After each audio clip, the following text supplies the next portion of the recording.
So we slipped the lines at Padstow at just before 6. That's Pentire Point in front.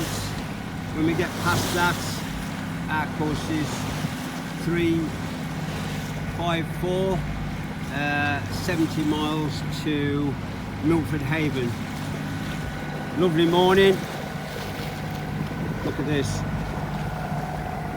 And there's my lovely Steph. And there we are. See you later. Just absolutely beautiful, isn't it? So we left Padstow this morning around about 6 o'clock. It's still got a bit of tide against us. We're about 32 miles out, heading north to Milford Haven. And where we have a course of 010.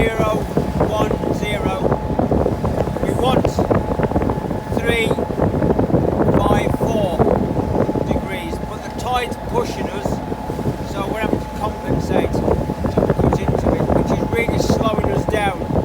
We're sort of head to wind, so you can hear the engine going on, but we're still getting there. It's a lovely day. We just had a yacht go past us, having a cracking sail, but he'd got the wind on his beam going down across to where we come from. So we've seen porpoise from time to time. Steph gets the camera out when we see them and then they disappear. So we'll keep trying. See you later. Carol. What's up there?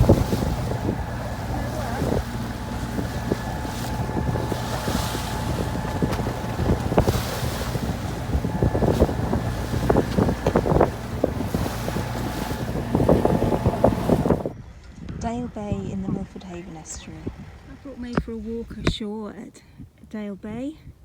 Lovely steep woodland walk up to this hilltop up here. There's the anchorage. I can just see Catriona.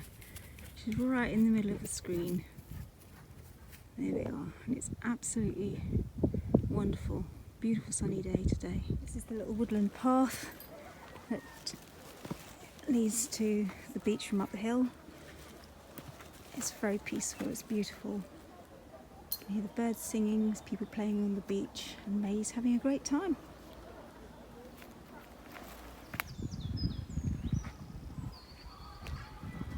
Here we are in Dale still.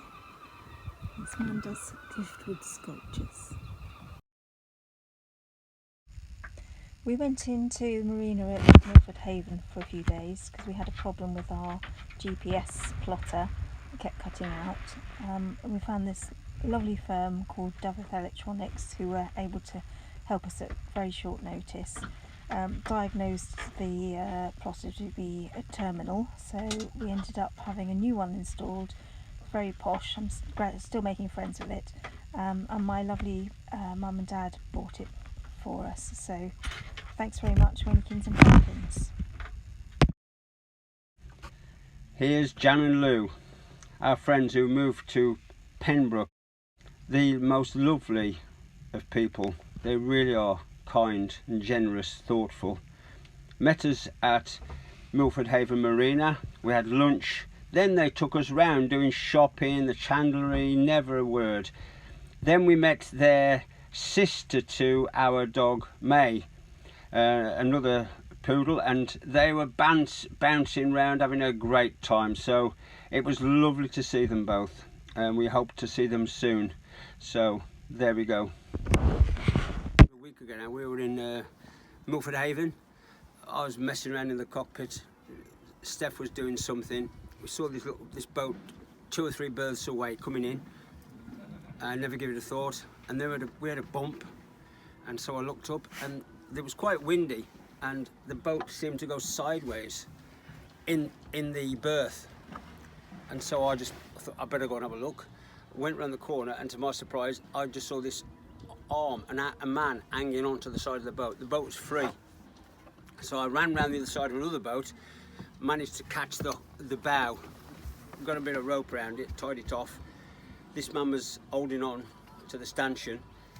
I made a foot loop, and after about 10 minutes trying to keep him calm, although we're in a marina, the thing was we were in a marina, but it's my one experience of actually trying to get somebody back in the boat who had actually fallen off a boat in a relatively controlled environment like in a marina, which is still really quite dangerous because we've got a fairly good wind.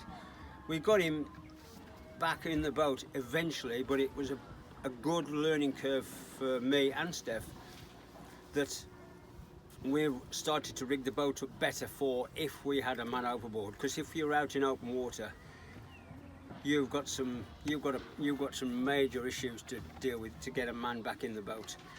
It's all right picking a float up or a buoy or whatever, not 70 kilos of man who might be cold or semi-conscious or whatever.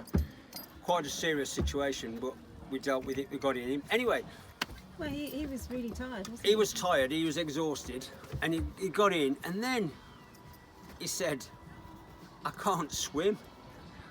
I mean, I said, Jesus. There's his life jacket in the cockpit.